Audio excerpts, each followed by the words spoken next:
Where's my book?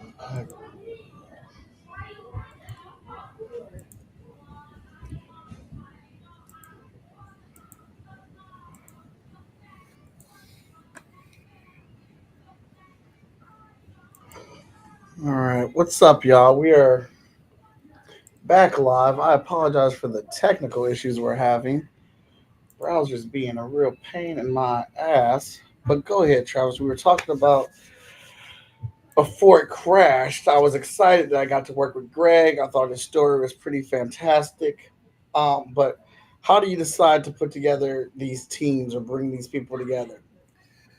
Yeah. So the ones before Cthulhu Invades Oz, Wonderland, and Neverland, there was one through story, so I kind of done it. But so we needed people to do continuity and stuff. And fairy tales, I wanted to really change it, so I uninvited 75% of the people we were using to invite. Like 75% more.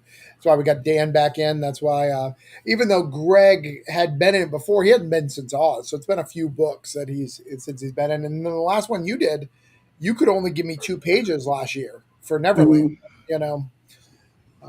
So, apparently you draw a lot of books and run a company. It's weird. It's weird what you do with it. I'm going to be honest. It's weird.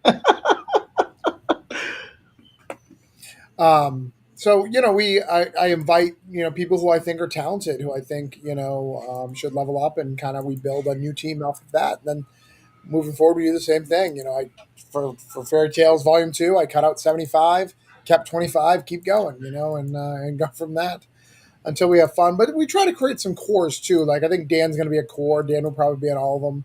Stony, Stony will come to my house if I don't allow him to be included. I'm just afraid of that.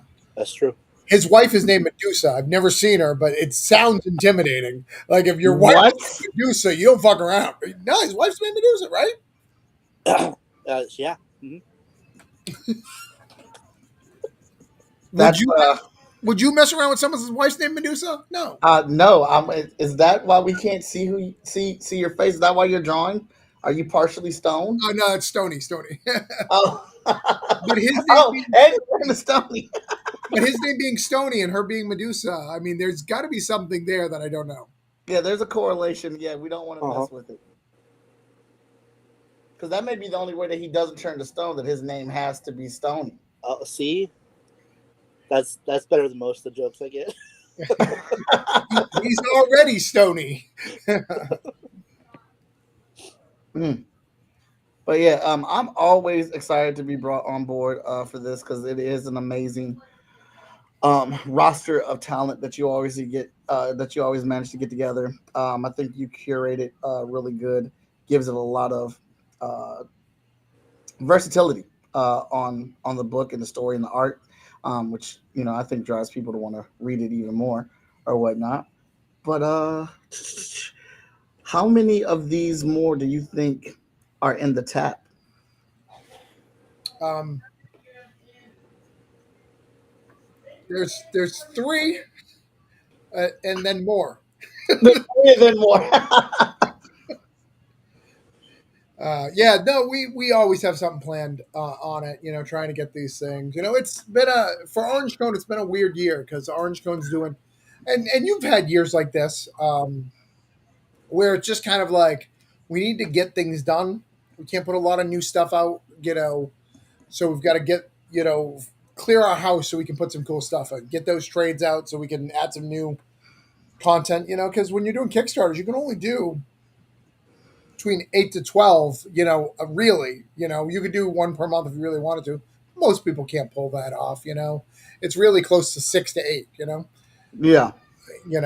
So just trying to figure all that out and doing that. So we have a few more planned in this particular set. We have 3 books called Cthulhu Invades Fairy Tales Volume 1, 2, and 3. So we've got the 3 going on. We've got Dan doing some stuff. I like. It's so crazy seeing 2 people drawing for once. It's a night. It's refreshing. And you're both drawing the big man, or it looks like you both are drawing Cthulhu. Yeah. Is it distracting you from the conversation? No. I actually Watson knows my job is to focus on the comments and guide the show so he can draw, so he can get out at a reasonable time. Because if he doesn't, he'll sit here for like 2 hours because he's got to ask me questions in between. Or there'll be a message about a latest video game that has an update, and we need to talk about that for a minute. Whatever he gets on his feed. All right, yeah, that reminded me to check that feed. I didn't see anything on there, but yeah, Travis. That's what comes with the tenure and experience of being on the show the most. So what I'm going to do is I'm going to go around the room and let people talk about their particular story for Cthulhu. How's that? Yeah, that's what's up. So Stoney, you and Ben are teaming back up. Tell me what are you doing? And do you really like Ben, or does he just do art at a fast enough speed that you want to use him? Oh no! I love Ben. We really get along real well, and he seems to like my stories. Most importantly, Right. He likes my writing, and that's the most important thing. So, we chose the Robber Bridegroom for our story, and I went back to some of the original Lovecraft to get family names and town names and different references. We packed some pretty cool stuff in there, but we took the original, which was an odd tale about this traveling salesman who comes to town, and depending on the version, it's either like this town leader or mayor or whatever, the leader of the town offers his daughter up for marriage, which is totally normal, and the traveling salesman invites the daughter out to his house to spend time with him before they get married. She agrees, and she gets out there earlier than he does and decides to let herself in and look around the house. And as she's peeping around his house, him and his friends come home, and it scares her, so she hides. And she watches him and his friends, depending on the version, they murder and eat her, this woman. And after they're done murdering and eating, they pass out at the table, as you do. And so she sneaks home. And at their wedding dinner, she retells the story of what she'd seen as like it was a dream that she had. Only at the end, she produces proof.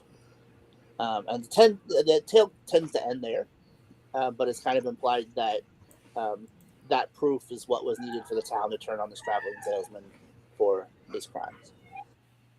And so we took that, and I stripped it down to see what we really needed for the story, and twist it around, turn it on its head a little bit, and instead of the traveling salesman being the antagonist, he comes to a town that has already been touched by Cthulhu, and so it's got some weird and it's got some scary, and we had a lot of fun with it. Yeah, no, it's a lot of fun. It's really cool. I actually haven't. Ben sent me the finished because he's 100% done, right? Yeah. I think he sent me the finished pages the other day. I don't think I've looked at them, good sir. I don't think I have. I'm actually gonna look at them right now because, Yeah, go for it. We tag teamed the coloring for this one. Yeah, how did you do that? How did that work? He did the first couple of pages, and then sent me the palette that he was using, and we talked back and forth. And I said, I really want this to be quality. I want you to be happy with this. I don't want you to just tell me what I want to hear, And so he and I worked back and forth on that, and like every step of the way, I was sending him stuff, going, do you think this direction is working? Am I doing too much here? Things like that. And so I took his direction on a lot of it. So no, well, yeah, I'm gonna have to message him. These folders are kind of messed up. I think things are missing. So you look at it, not that this is the proper time to do it, but if you can look at that folder, like it looks like it's 7 pages, but I only see 5. So there's some stuff. Okay. And only 1 colored pages, which I know there's more than that because I know I've seen 2 colored pages. So I don't know where the other one went. But yeah, no, I love having Stoney in part of these. Stoney's always a great guy. I think he's super talented. If we ever get Cthulhu, because we're working on Cthulhu Invades Indie Comics at some point, it's gonna be cool. I've got a pitch for it. I'm gonna have him make that call to Mad Cave and see if we can get Villainous and move it over and see. I'm telling you, like, Let's they're go. not doing anything with it. Like, I know. And I think they would let you use it for that. I don't think they'd let you do your own thing, but I think if we did something like that to be included, especially if they didn't have to pay anything. exactly. Like, but I've got so many ideas, and I'd like to do a anthology set in Villainous, and like, if they let me have just a little bit of control, man, I'd take off with it. Nice. So Dan did 2 stories in this. He also, if I'm not mistaken, asked to do a pinup and a cover. So like Dan just wanted to do his book. I can't stop. I just want to do things. There's nothing wrong with that, man. Yeah, so I did 2 stories. The first one I wrote and draw. It's based on the 3 Billy Goats Gruff, which of course is a story of the 3 Billy Goats, and they have to cross the bridge. And there's a troll standing in the way, and they use their mind powers to try and get past the troll and get to the other side where all the good stuff is. So of course it's that story. However, it's touched with a bit of H.P. Lovecraft and Cthulhu stuff. The troll is a Shoggoth, so a monster from H.P. Lovecraft, and they do their thing, and then cosmic madness ensues, and XYZ. So that was a fun story to do. Who doesn't like goats, right? So you always enjoy doing things with goats. Yeah, I wish that I know you're doing a different character for 2, but I wish that there was a way to just have your goats continue. It's one arc with the goats. Yeah, that would be nice. Turn it into a mini series, right? The goats that could. Yeah, and the other story I did is based. It's a version of the Shoemaker and the Elves, I believe. It was written by David Daub and drawn and colored by me. So that kind of takes the main character, which is this woman who is living kind of a terrible life in a castle, and she decides to go off and try something new and stretch her wings a little bit. Here's some of the line art from it, if you can see my screen. So hold on, let me make it bigger. Let me make it bigger. Yeah. By the way, if you're watching, we'd love some comments. We'd love to hear some comments. So she goes off into the woods, gets spooked, meets a crazy little character, and then story goes on, and she gets to decide her future where she didn't have that choice before. So it's a fun little story. And I always forget that you have all the line art. I need to see if I can get one of those goat pages from you. I love those goat. I'd like a goat, Dan goat on my wall. I'll send you the pages. Well, you don't have to send me all the pages. I just want one. But I'd like one. I think you should sell. Nice. I think you'll sell, but I would like one. Yeah. Yeah. One of the coolest things that happened, I was at Baltimore last year, and we had Cullen Bunn in Neverland. Cullen Bunn and Rich Woodall wrote it. And Rich Woodall, he sells his pages. He sells them for a high amount. Yeah. And a friend of mine at the con said, Cullen Bunn's a huge grab for your small little publishing company, and I'm so proud of you. And he's like, I went and bought this page for you. And he just gave me a page, and I was like, "Oh shit!" And I was,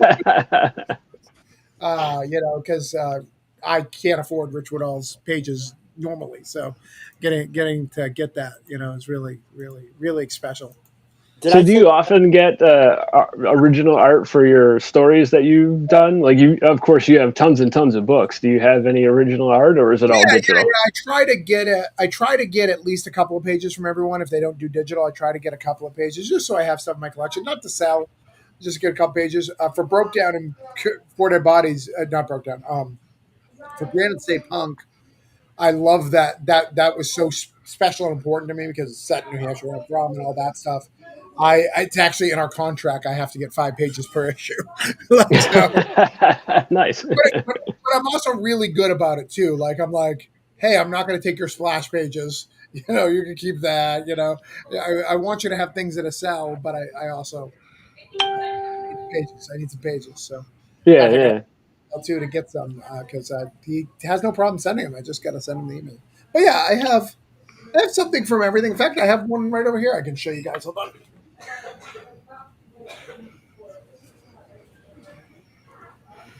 Yeah, I'm biased, of course. I do a lot of traditional art, so I like the feel and the touch and the smell of it. So, like when people get those original art pages, you can actually feel the ink on the page, and because it's raised a little bit, you can feel the drawing. It's nice. Yeah, Yeah. make me big real quick. Make you big. So Hold on. this is Carmelina. This is actually my wife's piece. It's not actually mine. But she got this given by Carl. Carl did it, and he does it a little smaller. He doesn't do it on the full, sheet, which is really cool. Oh, nice. Yeah. But yeah, it's really cool. And my wife, again, I love it when you have a conversation that doesn't really mean something to you at the moment. But my wife was like, "That's my favorite page of the whole book." And then Carl, the next time he saw her, was like, "Hey, I know this is your favorite page. I pulled it aside and gave it to you, and it means a lot." And Carl's been my friend for many years, and he has never given me a full page of art. And so,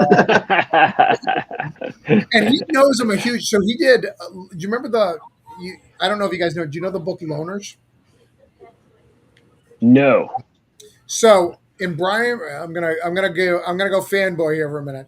So Brian K. Vaughan, when he was writing Runaways, created a team called Loners, and it was a bunch of superheroes that Marvel weren't using. Noelle really wants a link. I don't know who Noelle is, Mike, but she really wants a link. Noel sends you a link for what? Are you part of the team? I have no idea who that person is. If Travis doesn't know who you are, you're not part of the team. I'm sorry. But it could be exciting depending on what we get for the link. So we also could get banned and no longer be allowed on the internet. So right.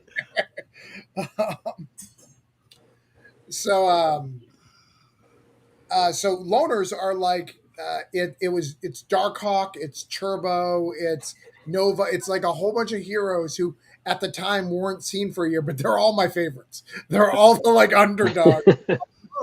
And they have like an AA meeting of like I really shouldn't save people, but now and then I mess up and get my costume and I save someone and like trying to quit. Like that's funny. The world's not my responsibility. It was very clever. And so again, all these characters I love, and he's had pages for me, and like he many a time said I could have them, and I just never took them because I always felt guilty. And now they're all gone. And now I feel mad that I never took them. Because I'm a huge Darkhawk fan. I love Darkhawk. Darkhawk is dope. So let me put this back. Mike, you got to talk about your story. All right, so I got the pleasure of I'm working with Greg Anderson and Lisa, and we're doing a story where Cthulhu invades Black folklore and fairy tales, and so I just get to draw all these awesome Black fictional characters like John Henry and things, just fighting a bunch of Cthulhu agents. I have so I wanted to make my own Cthulhu inspired creature, and I designed this one, and it was super fun to keep drawing over. Like I had to make it fun because I had to draw like a lot of these, like a lot of silhouetted ones, a lot of ones fighting and stuff, and I wanted to make them dangerous. I'm gonna make myself big here, because I drew this on my iPad, but like these were the creatures. So I wanted to make them like almost like little fall off rodents from Cthulhu. Okay. And kind of flipped the mouth a little bit, so the tendrils and tentacles, came out of tendrils came out of the mouth, and they went around the mouth in these creatures, and they had a lot of eyes and stuff. But these are like heavily black and silhouetted creatures, and then they would. Here, Uh, I can do this for you. I can actually show your pages if you want. oh yeah, let's go, Mr. Gibbs. Where you at? This page. Can I make? Let me see. Can I make them bigger? Maybe. I don't know. Yeah, there should be a magnifying glass down there at the bottom. Is that good? Yeah, this page gave me nightmares. Right? Like this is the. This is like the Hot Shot, like that war that you have coming up, like in Hot Shot, that the or in the FSK universe, this big war that you guys have. This is like your practice pages. Right. This is the opening page to what Greg wrote, and I was sitting there for days, like, how the fuck am I going to draw this? How am I going to do this? Because like, just how Greg wrote it is exactly how I did it, and I just, I was like, I'm not going to try to reinvent the wheel here. I'm just going to draw what Greg wrote bar for bar, because like, you're as an artist on a book, you take what the writer has and then you put it into the art form. You try, because there's some things you may be able to cut out with, because you're drawing the action, you're drawing the motion or whatnot. I just said we're just going to put it on this page and we're just going to make it look as pretty as possible. But there was so much action going on there. But once I got that page done, I was like, all right, the rest of this is going to be, let's knock the rest of this out, because I'm glad he put that one first. Because it got my energy going, got me pumped up for it. But trying to figure out ways to display that they're using their magic, their wands, playing the guitar. Like I really had to experiment with like different brushes for like singing, and how we almost like the singing's almost like a spell being cast, and trying to match that up with like the magic that's happening in here, and then some shout outs or some throwbacks to where these stories originally came from. I was trying to incorporate it in there, but this was super fun to make and go through. I hope people enjoy it when they get to read it, man, because it was very fun to do. I'm glad I got to work on it. Yeah, music can be challenging to get across in comics. It's such a different sense that you're using, right? And we're used to seeing things in art as opposed to hearing what's happening with music. So, right.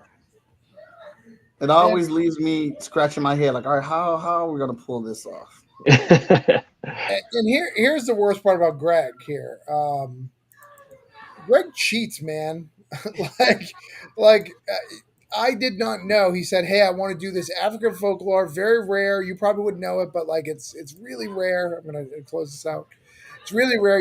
You don't know about it, but I really want to do it. And then I read it, and I was like, "You get me to kind of pay for you to do more Nazi book. Well played. Well played, Greg. Hey, And no, I'm not the first person he's done this to. He's done it to modern mythology. He does this a lot." hey, that I thought exactly what you thought, that this should be the Nazi character from Greg's book. So I put that in there, and Greg told me, no, make up your own Anansi. This isn't. He appreciated the plug, the homage, but he was like, no, make up your own Anansi for it. Oh, so it's not? Because they look pretty similar. Okay. No, I had a page where it was exactly Anansi. I was sitting there, I was like, there's no way in the world Greg doesn't want me to put his. He wrote Anansi in here. There's no way in the world that he doesn't want me to put his Anansi in here. See, here's what you got to do. You got to be like, you need this page. You can have that one in Cthulhu. That's fine. But you need this page for your stuff. Like, go ahead. But no, that's wild. And then so mine, I did Rumpelstiltskin. So it's a very traditional, faithful story about Rumpelstiltskin. It's called Messianic Castle, the Messianic Kingdom, and basically it's the typical story. He's making some gold from hay, doing this thing. But the king's taking advantage of the woman that he's not supposed to do, and if he names his name, all this bad stuff will go away. However, in this, what we did that's semi interesting is the woman, Rumpelstiltskin is trying to hold off a creature from coming. That creature is a book that is public domain, the H.P. Lovecraft part of it, but the name of the character can't be spoken in the book because it's not public domain. So I added that part of the story, and I think it's going to be really unique and a lot of fun. Yeah. So those are the stories that we have here of the guys and girls who are doing stuff. So what are you drawing there? Like, Watson, your stuff isn't shown anymore. What exactly are you drawing? I'm just drawing a full on version of Cthulhu because I didn't get to go in on that. All right. Because Greg's version wasn't like it wasn't Cthulhu until like the very last page, Right. that big one that came up or whatnot. But I was like, I played around with that one, and then I was like, well, man, I want to obviously for this episode, I want to draw Cthulhu. I want to try to go in and try to make a scary, fucking serious ass looking Cthulhu. Yeah. I want to make Travis say, "Oh shit, I want to use that." You know they always end up being pinups. You know it. You know it. I know it. Well, Travis, you always make me feel like I've got to step up my game with this array of talent that you bring on this book. Oh, I appreciate it. You definitely don't, but I appreciate that. I appreciate it. No, you definitely don't, but I 100% appreciate the effort and what you do. What's next for FSK? What's the next Kickstarter you guys got coming up? We are going to be doing the Vigilance trade of Collecting Vigilance 1 through 4. We have an all black edition that's collectors. That is going to be for some of our more thirsty audience members. Oh, all right. Yeah, man, I'm trying to find a way to get in some of these cheat covers that fit within the brand of freestyle, not just doing it to do it. But we'll see. But the trade is You next. feel comfortable doing that with Vigilance? You feel comfortable? Yeah, because I made it. It's a story driven cover. You know, it plays into her story and her character. But we got that coming up. The collector's edition, the all black one's gonna have a lot of extra stuff in it or whatnot. And then we got 5-star number 3 immediately following that. And I'm hoping with the progress that we're making that I'm going to do Hot Shot 13 and 14 together to close out our year. I love talking to Mike Watson when he, it's almost like he doesn't know how the months work. So I'm shooting. Basically, he says he's going to do 3 Kickstarters in 4 months. Yeah. He loves working. Well, I think if you, I don't know how your business runs, but I think 5-star and the Hot Shots could mix together. You think so? If it's a single issue, right? Like it's really easy to separate the thing, I've seen I think I saw Daniel do that. He did that with one other book. So that might be a way to go because it's 5-star 3 and Hot Shot is separate. So but do a double feature, the Hot Shot issues and the 5-star, Yeah. But I'm definitely trying to get these last 2 issues of Hot Shot out before the end of the year. So we have a total of 3 issues out and with this one shot. And like it's cool because like this dude is writing it, man. What's his fucking name? Travis Gibb. Danny Quick. He's doing a crossover with UNA split. I know about it. I've heard. No, that's next year. We got Travis Gibb. He's doing me the honor of writing. Well, he already wrote it, Hot Shot number 14, and it's being drawn right now. We're on page 5, and page 5 is killer. So yeah. It's weird watching someone else draw Hot Shot in a book. Well, it must make you feel good though, because the story that I wrote is Hot Shot Light, which I also think is it's almost kismet, because it's Hot Shot Light, but based on the stuff you were going through right before it, it kind of feels like it should be Hot Shot Light. Like it's giving the character he needs to breathe. Yeah, because of everything that's going on. So it kind of flows in your arc too. I think it'll look good in a trade. Like like Hotshot, like his personal, Michael's personal walk through everything is kind of taking a back seat because of all the craziness. yeah. Absolutely, I agree. Whew. This is fun, but yeah, it's always fun getting you on, getting you guys on the show, to figure out like what to draw and have these conversations and stuff. Yeah, well, I mean, you bumped, you cut out the Spider-Man actor. Who does he play in Spider-Man? In Spectacular. He's Peter Parker, Spider Man. I thought Neil Patrick Harris was for Spectacular. Or is that a different one? That's a different one. This is Spectacular Spider Man, the one that was like done after Sean Cheek's style of art. Okay. And then he played Shiro on the new Voltron series. He was Hercules and Young Hercules. He's in Arcane. He's in Arcane season 2. Yeah, he's done a ton of stuff, but Spider-Man being the most popular, and probably Voltron is probably his second most popular role. Right. No, absolutely. So I got in this debate. So this is a good conversation for everybody. I got in this debate. So I have a couple fandoms that I don't get into. I'm not a manga guy. I don't know if you know this, Mike. Don't like it. Not a fan. I think it takes away from Western comics. I think we need more superheroes, not less superheroes. I don't think we need power meters in long 15-page just looking at each other before they punch. I don't think we need that. I don't think we need a great-looking character like Chainsaw Man being lame for 12 issues, like hiding in dumpsters. Like, he looks awesome. Why is he hiding in a dumpster? I don't fucking understand. We don't need Attack on Titan. We don't need giant naked people attacking us. We don't need this in our life, people. Go ahead. I'm loving. I can't wait to hear this. All right. My second thing I don't particularly care for is I'm not a huge kaiju fan. Like Godzilla, King Kong. I like Cloverfield, which is the one that most people hate. It's like or if they don't hate it, it's the bottom of the list. I like Pacific Rim, but I think it's more because I just assume it was a sequel to Sons of Anarchy. Like, that's just what Not a sequel to Sons of Anarchy. Yeah. That's crazy. Yeah, world went to shit. Ron Perlman's walking on the street selling parts, and Jax is running a big mech because he can't. Motorcycles just don't have room to drive in those big monster-infested streets.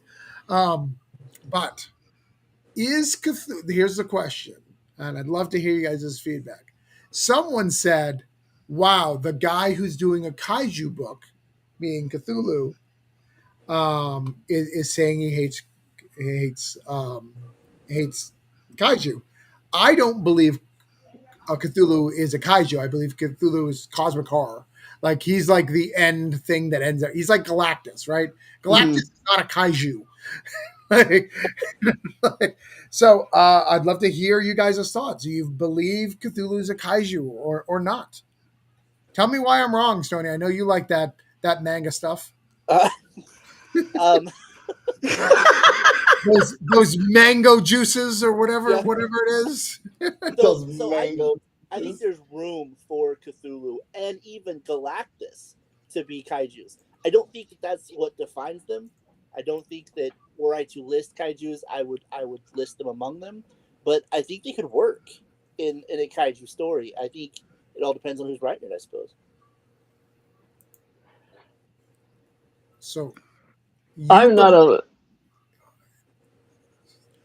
just going to say I'm not a Lovecraft connoisseur. I've read very few of his works, but my understanding is that Cthulhu doesn't actually make appearances or many appearances. I think there was one description, at least from the wikis that I read, there's like one description of it, and maybe it showed up in another story. So I don't know that it is a kaiju. It seems like it's more of a cosmic being that just terrifies people's minds.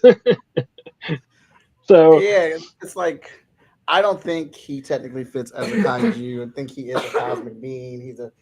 he's some type of form of, I don't know a lot about him. I feel like he fits in some form as like an evil god type of creature that isn't here for the destruction of just like a city or mindless violence. He's here with intent and purpose, and he's bringing He, forth torment.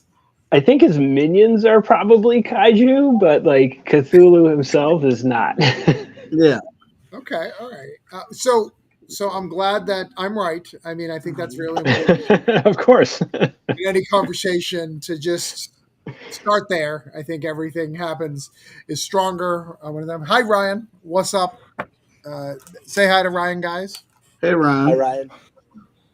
Um, and to answer your question, so Cthulhu in the H.P. Lovecraft, he is a sleeping god. So he is from the cosmos, and he is sleeping. He was in Atlantis, just chilling, fell asleep, and one day he's gonna wake like the Four Horsemen apocalypse and kill everybody. And then he's infecting people's dreams, and people are slowly going crazy. And his minions are trying to help speed this along, try to get him going.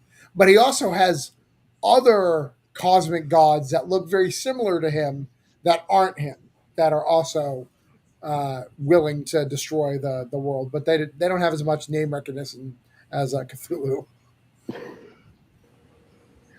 So, Yeah, I'm gonna go with he's not a kaiju. all right. So as I understand it, he's bigger than we can really comprehend. Correct, yes. Yeah, but there are parts of him that we get. Like they run into him. I think it's in Call of Cthulhu. They run into him with a ship, and they end up disrupting the ritual that's trying to wake him up. But for a moment, a piece of him was in the material plane, and that piece could have been defined as a kaiju. And they have, they have little statues. Cthulhu. There's little relics that are used to summon him in all the books that people have and that type things. Cthulhu, H.P. Lovecraft, Dan, to give you an answer why you don't have a lot of description is because H.P. Lovecraft likes to give you 2 or 3 lines of description. He's not Tolkien in any way. He'll give you 2 or 3 legs. Here's kind of what it looks like, and then he'll go, like Sony said, these horrors are just unimaginable. You couldn't fathom in your little human brain. So Right. I'm not even going to write them down. Like that would be a waste of the author and your time because you couldn't possibly comprehend it. And anytime H.P. Lovecraft was stuck in a hole, he would go to that go-to of how this would just shatter our mind in a million pieces. So Which is really great from an artist standpoint because it gives people, artists, a lot of space to imagine and create what this thing looks like. yeah, I was looking up a yip today. It's a YIP. Look up that creature, and there is not a single yip that looks alike. Like they have not decided what that, which is just kind of cool. Which I like. Cthulhu is such an interesting module, interesting like kind of universe because really all of it's kind of in public domain, but like the gaming companies have trademarked a lot of stuff. So it's not that it's not in public domain; it's that you can't use it because they trademarked the terms associated with it. So if you try to use it, you're going to get in trouble. So just don't bother. That's Yeah. where they got it. But it's not one role playing company though. That's what makes it weird. It's several different role playing companies, and then they license their parts off to the other. It's such a weird, like conglomerate, like it's like pharmaceutical company. Like we have the patent for Ozempic. We will give it to you, Trulicity, and anyone who wants to do shots. But you've got to, not be us, but be us. I would assume that they probably copyright or trademark or whatever certain like their particular version of a creature. Yeah. And the term Call of Cthulhu, that is, Yeah. even though that book is a book, that term has been trademarked and patented. We cannot use that title. Oh wow. Okay. We could probably get away with someone in the book saying Call of Cthulhu, but I don't think you could. You can't use it as a title. But I mean, I can't really judge. Like, we have Cthulhu Invades trademarked, like, so. I mean, I'm not without fault. So by the way, so we got an arrival. I'll show you guys what came in. You guys see this?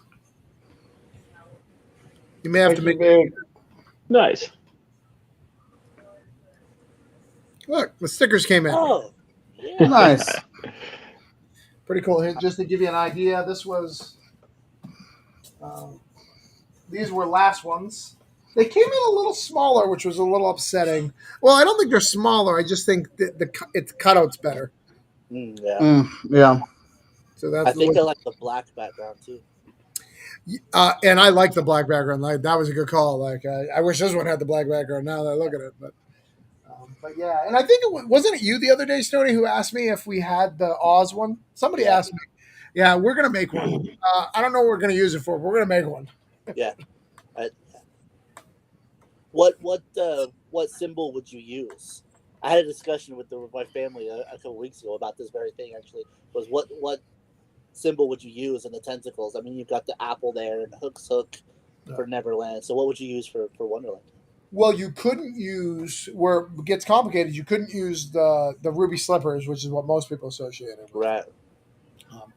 I would probably use a brick.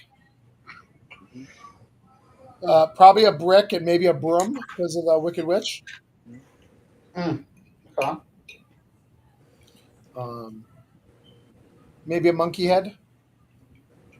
Toto in a basket. I like monkey head. You could use Toto in a basket, but I think you're pushing it there if you use Toto in a basket. Well, I don't think you're pushing it like for copyright laws, but I just think it would be tough. But yeah, I think we need one. I don't know what we do with it. I do want to do a special edition. It's just hard because it's so hard when we're doing these things. Like, business wise, it makes really good sense, but it's kind of boring too. You know, like we need to go forward. Like, if I was going to go to Oz, like, I'd like to do Return to Oz. You know, we talked about it. Like, let's do a whole nother book. Like, they will eventually be a Return to Wonderland because that book just sold so well. People loved it. I'd love to shake up everybody's writing. I'd love to be able to keep the days in continuity. I'd love to be able to come up with a version where the days are in order, like, after the fact, and like put it all together. Like, there's a lot of cool things that we can do if we ever did it. And then we've talked about the Omnibus. We'd like to get that out. So yeah, I think that would be cool. So Dan, prior to this project, how many Cthulhu's had you drawn? About 0. Now that you're about a year in, how many Cthulhu's have you drawn? Not enough. Keep going. No, it was I first really I knew that it existed, but I really got awareness of it from, I think, your projects, from the books that you started putting out, looking into it and just learning a little bit about it. I read the Alan Moore stories that he had put out related to it, and it's really interesting. But yeah, and then just trying to go online and read some of the stories and the things that were put together. It's interesting, not just his stories, but I guess people's reactions to it. The fan base behind it is fascinating in its own way. Yeah. Of all the things that people kind of connect with or stick to, this is one of the very popular ones of all that stuff. Just it's curious to me why people gravitate to it in with such popularity. We were on a show. You may have been on the show. Stoney was on the show. We were talking about it, and the guy was like, I'm a geek and I've never fallen into Cthulhu. Like, why have I never gotten to the Cthulhu? And I think, Mike, you don't know anything about Cthulhu either, right? It never crossed your path. Like, you learned about it, but you didn't. It's never been. You didn't learn about it from day one, right? Right. The secret is, and I found it out. Anybody who's a role player knows about Cthulhu. Dungeons and Dragons kind of leads into Cthulhu in the sci-fi horror because it's kind of Yeah. so. If you play a lot of Dungeons and Dragons, a lot of the characters are in there, and a lot of the references to deep ones and things like that. But that source material is not in the Dungeons and Dragons books; it's in Call of Cthulhu. So that's where it goes. So if you were a huge Dungeons and Dragons nerd growing up, you probably fell into the Cthulhu path at some point and led into it, and gathered from that, even watching Stranger Things, they mentioned Cthulhu a few times, as Yeah. their stuff. And it is pop culture. It's funny because though it's the other thing that I think makes it special is in that community, the Dungeons and Dragons community, for a long time, probably till about 5 or 6 years ago. Sony can back me up on this because he grew up in a game store. Cthulhu was really hard to get stuff for. There wasn't a lot of material. That has changed in the last 5 to 10 years. There's a lot of really good board games and role playing games and stuff that tie in that. But for a long time, it was this one thing a year would come out with Cthulhu and it was rare and it would sell really fast because it was so hard to get. Do you want to speak on that a little bit, Stoney? Yeah, I mean, like, back in the day, like, if you were into Cthulhu, you were into Cthulhu big, or if you knew, you knew. And if you didn't, then it didn't mean anything to you. Cthulhu was one of those things that was always around when I was a kid. Like, my mom would make jokes about making sacrifices to Cthulhu. And one of her favorite stories jokes. I was like 6 or 7, and I was trying I was offered her cat up as a sacrifice to Cthulhu in the middle of our living room. She walks in, I'm holding her cat above my head. He done something to piss me off, and so I was like, "No, we're done with this cat." And That's great. yeah, like in the gaming stores and stuff, you'd have.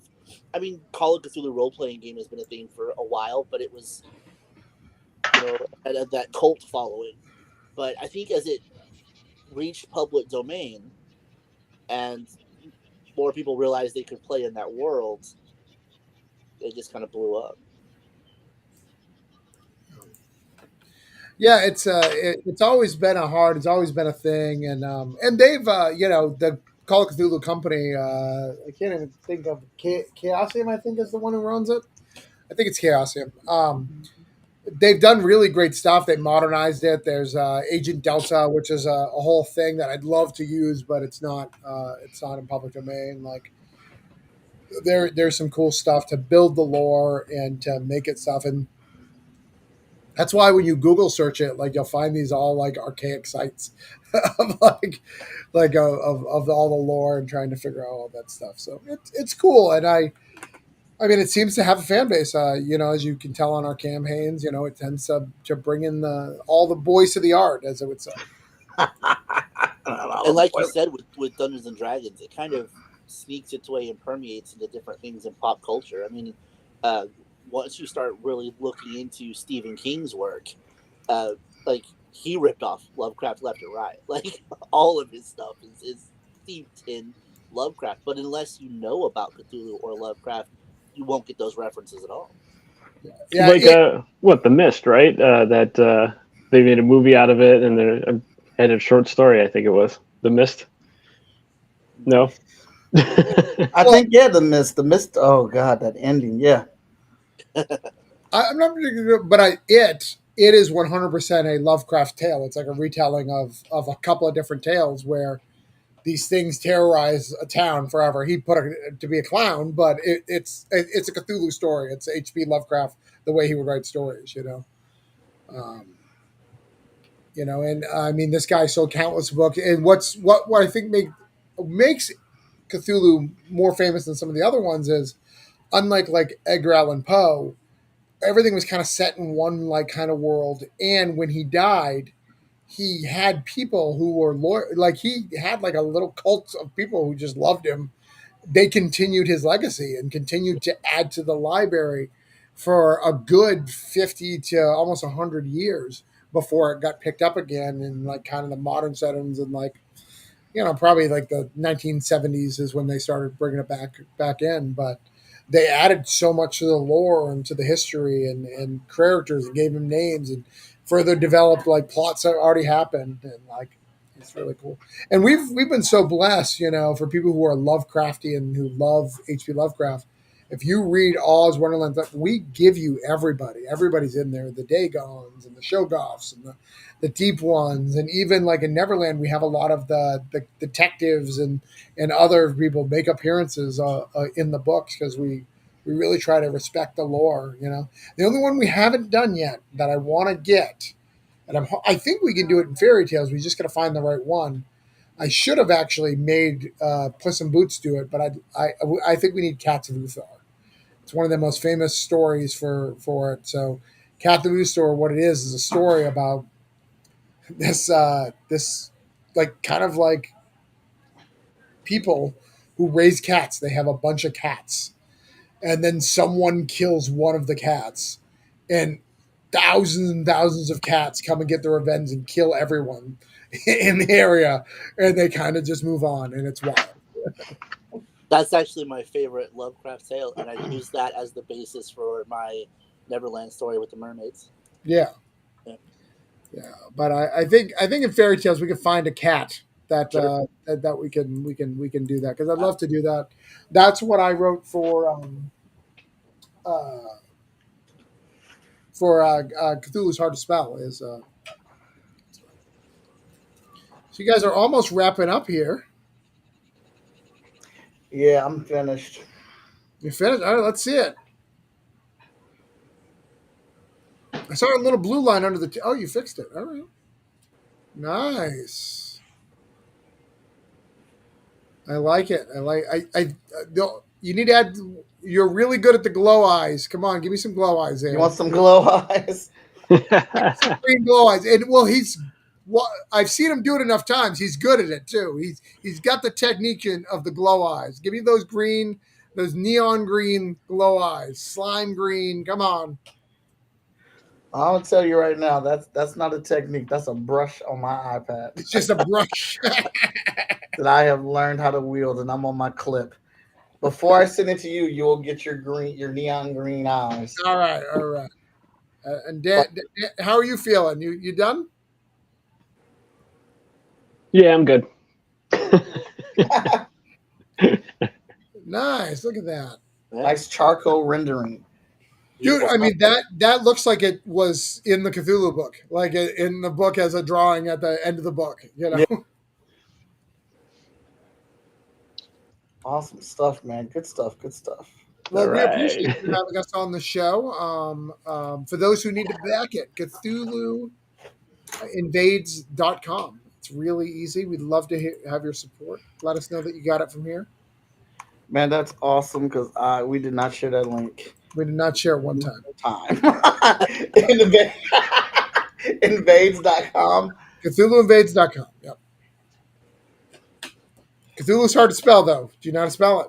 I just looked it up. We're not going to lie. I just looked it up. I mean, there's a whole book called Cthulhu's Hard to Spell, because it is hard to spell. So it is. I just put the link in the chat, and this was an awesome episode. I'm glad you guys swung by, chat. I'm glad you guys got to hang out.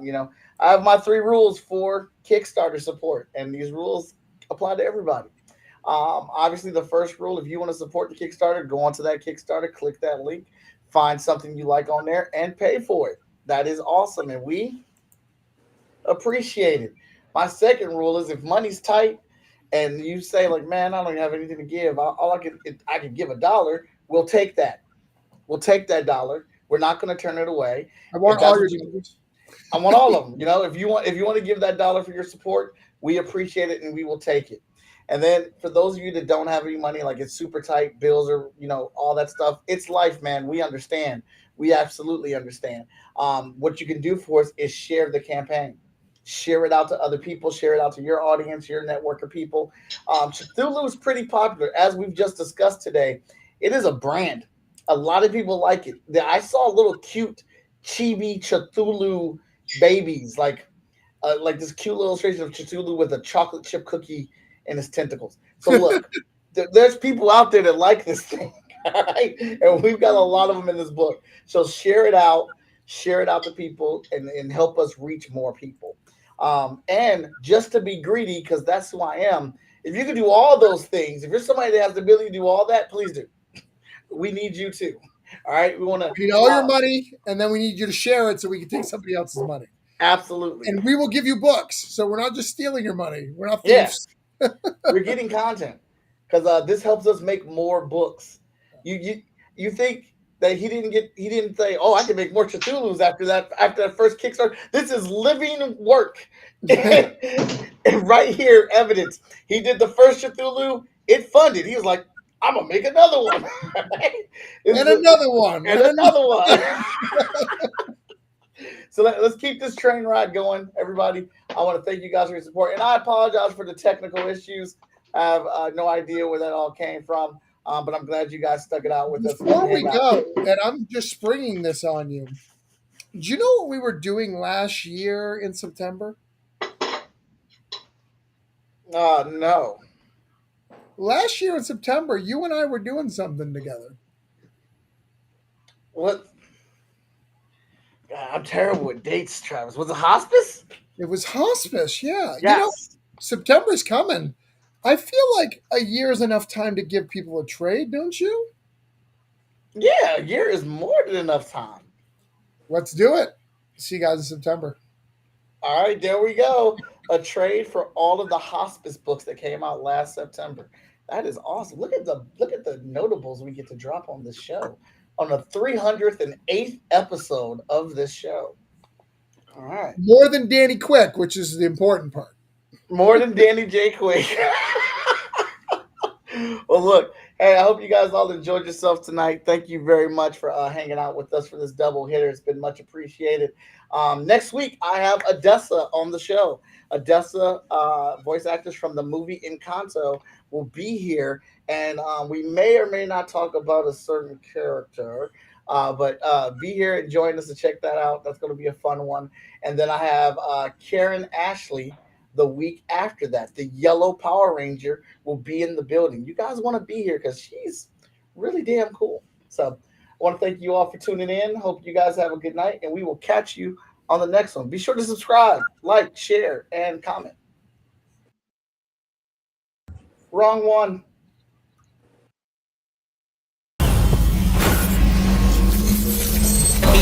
I think that I should ask Mr. Watson. I think that I should ask Mr. Watson.